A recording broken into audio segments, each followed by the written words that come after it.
মাত্র একটি শট আর সেই এক মুহূর্তেই বদলে গেল পুরো ম্যাচের গল্প। যে ফুটবলারকে নিয়ে কয়েকদিন আগেও প্রশ্ন উঠছিল, বিশ্বকাপে যার গোল যেন হারিয়ে গিয়েছিল, সেই জুলিয়ান আলভারেজই এখন পুরো আর্জেন্টিনার নায়ক। তার ডান পায়ের দুর্দান্ত বাঁকানো শটের সামনে অসহায় হয়ে দাঁড়িয়েছিলেন সুইজারল্যান্ডের গোলরক্ষক। বল জালে জড়ানোর পর যেন বিস্ফোরিত হয় পুরো স্টেডিয়াম, আর উল্লাসে ভেসে যায় কোটি কোটি আর্জেন্টাইন সমর্থক। সেই একমাত্র গোলেই আর্জেন্টিনা নিশ্চিত করেছে বিশ্বকাপের সেমিফাইনাল। কিন্তু প্রশ্ন হলো, কেন বারবার বড় মঞ্চে আলভারেজই হয়ে ওঠেন আর্জেন্টিনার ত্রাতা? কি এমন আছে এই তরুণ স্ট্রাইকারের মধ্যে যা তাকে অন্যদের থেকে আলাদা করে? আজকের ভিডিওতে আমরা জানব সেই জুলিয়ান আলভারেজের অবিশ্বাস্য গল্প, যিনি ধীরে ধীরে নিজেকে পরিণত করছেন আর্জেন্টিনার সবচেয়ে নির্ভরযোগ্য অস্ত্রে। তাই ভিডিওটি শেষ পর্যন্ত দেখুন, কারণ শেষের দিকেও রয়েছে এমন কিছু তথ্য যা হয়তো অনেকেই জানেন না। কাতার বিশ্বকাপে যেভাবে তিনি নিজের নাম লিখিয়েছিলেন ইতিহাসে, এবার যুক্তরাষ্ট্রের বিশ্বকাপেও যেন সেই গল্পের নতুন অধ্যায় লিখছেন জুলিয়ান আলভারেজ। মাত্র ২৬ বছর বয়সেই ক্লাব ও আন্তর্জাতিক ফুটবলে এমন কোনো বড় ট্রফি খুঁজে পাওয়া কঠিন যা তার ক্যারিয়ারে যোগ হয়নি। অথচ বিশ্বকাপের এই আসরের শুরুতে তার গোল না পাওয়া নিয়ে কম আলোচনা হয়নি। কিন্তু বড় খেলোয়াড়দের পরিচয় হল সময়ের সবচেয়ে বড় পরীক্ষায় নিজের সেরাটা উপহার দেওয়া, আর সেটাই আবারও করে দেখালেন আলভারেজ। আর্জেন্টিনার বাঁচা মরার ম্যাচ মানেই যেন তার গোল, আর গোল করার পর সেই বিখ্যাত স্পাইডার উদযাপন। তবে জানেন কি, এই মাকড়সা নামের পেছনেও রয়েছে মজার একটি গল্প। ছোটবেলায় ভাই বোন আর পাড়ার বন্ধুদের সঙ্গে খেলতে নামলে আলভারেজের কাছ থেকে কেউ সহজে বল কেড়ে নিতে পারত না। ছোট্ট শরীর নিয়ে অবিশ্বাস্য দ্রুততায় এদিক ওদিক ছুটে বেড়াতেন তিনি। সেই কারণেই তার বড় ভাই মজা করে নাম দিয়েছিলেন মাকড়সা বা স্পাইডার। প্রথম দিকে এই নামে ডাকলে আলভারেজ বেশ রেগে যেতেন, কিন্তু সময়ের সঙ্গে সেই নামই হয়ে ওঠে তার পরিচয়। এখন গোল করার পর স্পাইডারম্যানের ভঙ্গিতে উদযাপন করেই যেন জানান দেন, মাকড়সা আবারও নিজের জাল বিস্তার করেছে। বর্তমান আর্জেন্টিনা দলে লিওনেল মেসি, অ্যালেক্সিস ম্যাকঅ্যালিস্টার কিংবা অন্য তারকাদের আটকাতেই প্রতিপক্ষের ডিফেন্ডারদের বেশিরভাগ মনোযোগ থাকে। আর ঠিক সেই সুযোগটাই কাজে লাগান আলভারেজ। নীরবে নিখুঁতভাবে প্রতিপক্ষের রক্ষণে আঘাত হানেন তিনি। ২০২২ সালের কাতার বিশ্বকাপ থেকেই বিশ্ব ফুটবল তাকে নতুনভাবে চিনতে শুরু করে। বিশেষ করে ক্রোয়েশিয়ার বিপক্ষে মাঝমাঠ থেকে বল নিয়ে দুর্দান্ত দৌড়ে গোল করার দৃশ্যটি এখনও ফুটবল প্রেমীদের চোখে ভাসে। সেই মুহূর্তে অনেকেরই মনে পড়েছিল ১৯৮৬ বিশ্বকাপে দিয়েগো ম্যারাডোনার সেই ঐতিহাসিক গোল অব দ্য সেঞ্চুরি। যদিও আলভারেজ ৫-৬ জন ডিফেন্ডারকে কাটিয়ে গোল করেননি, তবু নিজের অসাধারণ গতি, আত্মবিশ্বাস আর সহজাত প্রতিভার পরিচয় দিয়েছিলেন।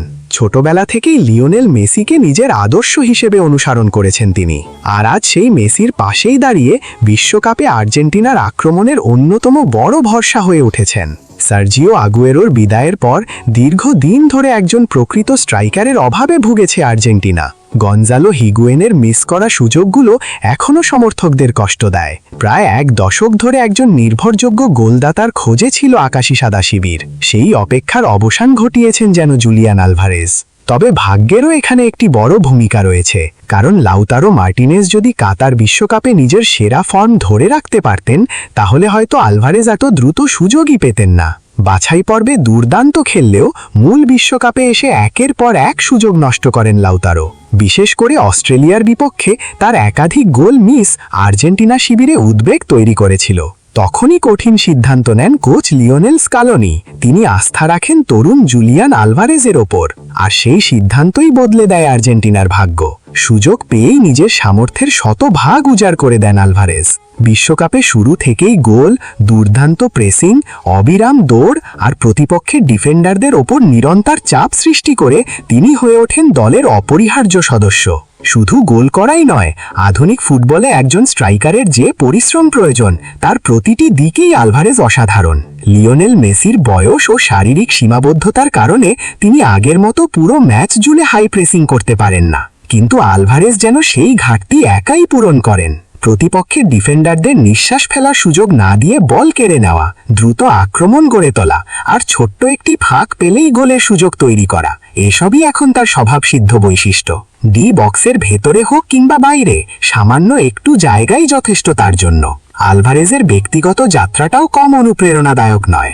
অনেকেই বলেন তিনি যেন মেসিরই প্রতিবেশী, কারণ মেসির জন্মস্থান রোজারিও থেকে তার বাড়ির দূরত্ব মাত্র প্রায় ৩৫০ কিলোমিটার। মাত্র ১৬ বছর বয়সে দক্ষিণ আমেরিকার অন্যতম ঐতিহাসিক ক্লাব রিভার প্লেটে যোগ দেন তিনি। সেখানে অসাধারণ পারফরমেন্সের সুবাদে ২০২১ সালে জিতে নেন south American footballer of the year পুরস্কার।